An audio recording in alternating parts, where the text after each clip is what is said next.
Olá, boa tarde. Está iniciando mais um Ponto de Virada e eu sou seu amigo JH. Viemos trazer notícias políticas para vocês e hoje eu vou falar de uma notícia que está impactando aí no meio político. Moraes abre prazo para PGR e Kids Pretos apresentarem alegações finais. É isso mesmo. Militares de forças especiais integram o núcleo de número 4 do processo que apura a suposta tentativa de golpe de Estado. O ministro Alexandre de Moraes determinou a abertura para que a Procuradoria-Geral da República e os réus, os kids pretos, apresentem suas alegações finais no processo contra o núcleo 3 da investigação que apura a suposta tentativa de golpe de Estado.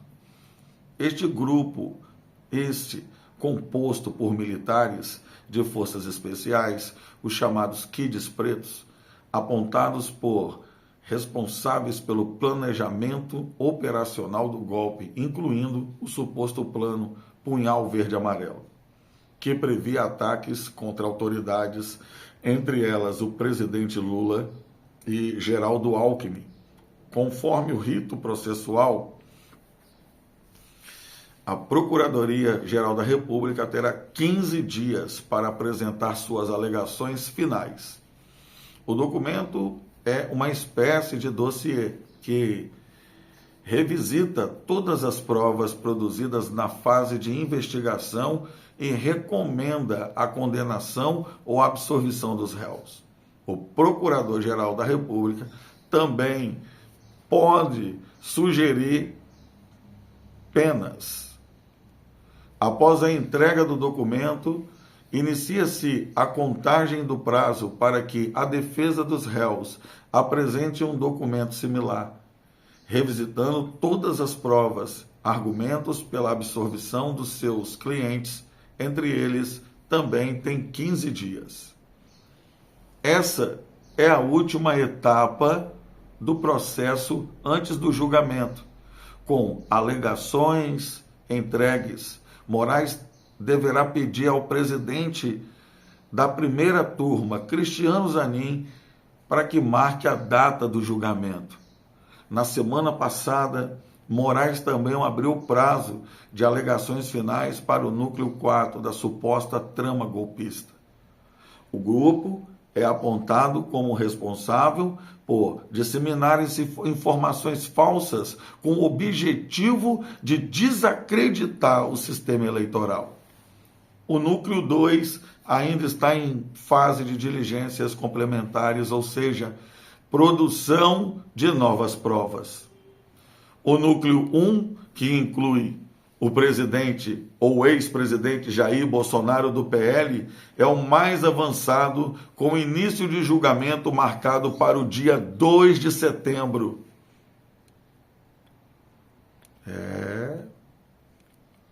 A coisa não está bonita não, né, pessoal? Se vai ter culpado ou se vai ter certo, sem dúvida, daqui por diante, a gente sabe muito bem. Sim. A gente vai falar agora, pessoal, sobre os 5 argumentos que Bolsonaro enviou ao STF contra eventual condenação. O ex-presidente e outros 7 réus enviaram alegações finais referentes ao processo por tentativa de golpe. A defesa do ex-presidente Jair Bolsonaro do PL enviou na última quarta-feira, dia 13, alegações finais ao Supremo Tribunal Federal, referente ao processo do plano do golpe. Agora, a ação penal entra na fase final e é o julgamento dos acusados que se aproxima. Outros 7 réus do núcleo 1 também apresentaram os documentos de alegações finais que reúne teses dos advogados como base em um depoimento de testemunhas dos réus e provas colhidas durante a fase de instrumentação criminal. Os advogados do ex-presidente alegam que não tiveram tempo hábil para analisar o volume total de provas obtidas durante a investigação. Em fevereiro deste ano, a Procuradoria-Geral da República enviou ao Supremo Tribunal Federal uma denúncia contra Bolsonaro no âmbito da tentativa de golpe. O relator do caso, ministro Alexandre de Moraes, deu 15 dias para as defesas de todos os 34 acusados se manifestarem. No entanto, os advogados solicitaram 83 dias para responder à denúncia, com justificativa de que esse foi o tempo utilizado pela Procuradoria-Geral da República para montar a denúncia. O pedido não foi atendido pelas entidades. O texto aumenta que o tempo para a preparação dos documentos foi tomado por atrasos em downloads, já que se tratavam de arquivos volumosos.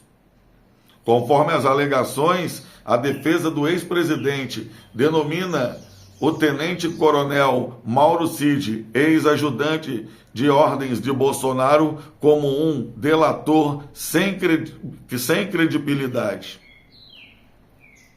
Como confiar numa pessoa que mentiu e omitiu reiteradas vezes, como apontar Mauro Cid como um colaborador da justiça, como confiar em alguém que mantém até o último momento os constrangimentos e provas indiscutíveis, e indagam os advogados. O texto cita áudios atribuídos a Cid, enviados pelo Instagram a partir do perfil Gabriela702, que se tornaram públicos ao terem disponibilizados no sistema do Supremo Tribunal Federal. Os advogados Eduardo Kutz, que atua na defesa de Marcelo Câmara, um dos réus da ação penal do plano de golpe, afirmou ter mantido conversas com Cid pelo Instagram nos primeiros meses de 2024. A relação foi feita dias após a revista Veja publicar capturas de tela de mensagens trocadas pelo perfil como um interlocutor não identificado.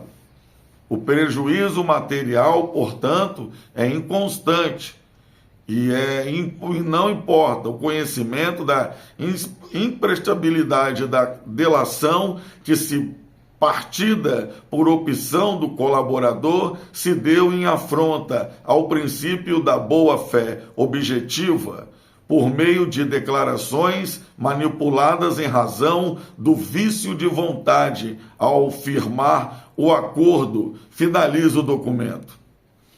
A defesa sustenta que haveria uma falta de provas nas acusações feitas pela Procuradoria-Geral, e a manchete sem texto, promessa sem prova, afirma o documento.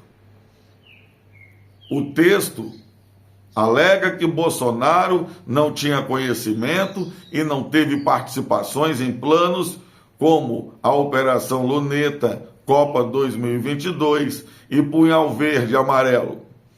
As alegações ainda defendem que lives e reuniões foram realizadas pelo ex-presidente, seriam como consideradas atos preparatórios.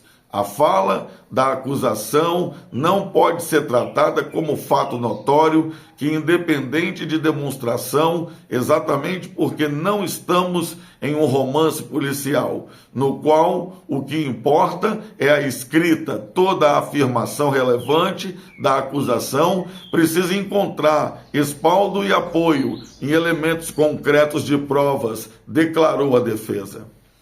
Ainda nas alegações finais, a defesa de Bolsonaro argumenta que as provas recolhidas durante as investigações não configuram como delitos, pois não houve violência ou a grave ameaça. De acordo com os advogados, As acusações teriam o propósito de conseguir a condenação apesar das provas.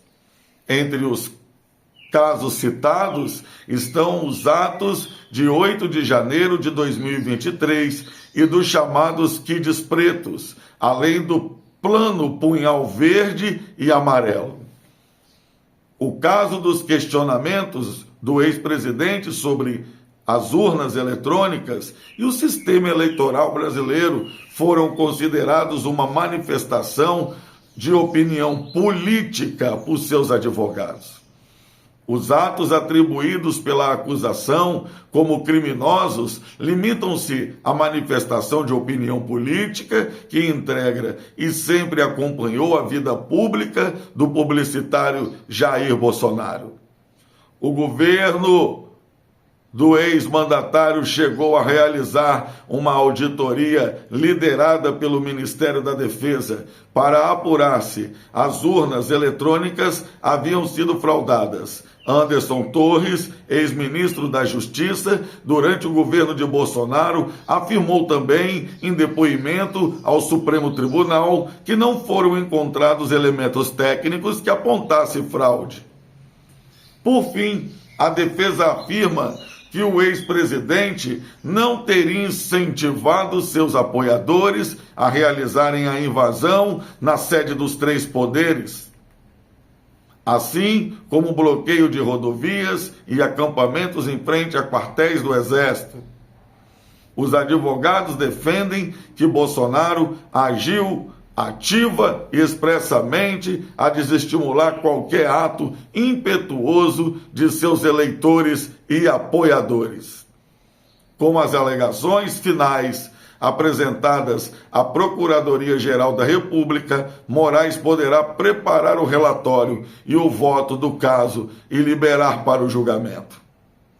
Apesar de não existir uma limitação de tempo para o ministro preparar o relatório e o voto, a expectativa é que Moraes libere o caso até setembro, quando discursou na abertura do segundo semestre de trabalhos do Judiciário.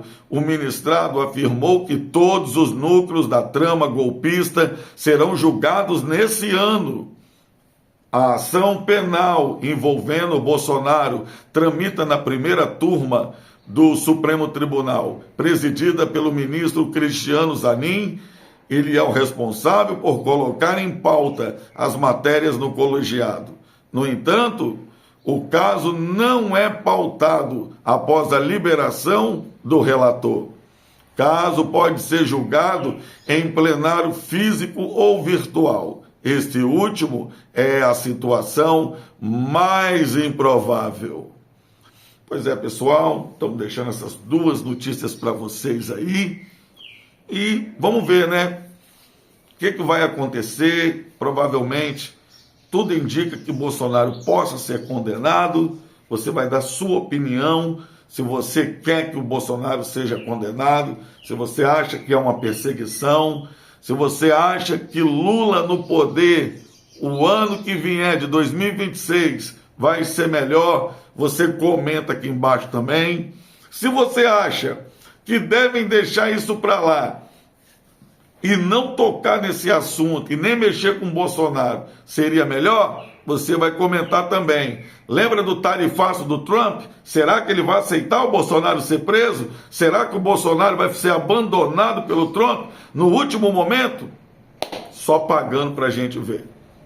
Beijão, se inscreve, compartilha, deixa o seu like e eu quero ver a sua opinião. Brasil, para sempre, sempre.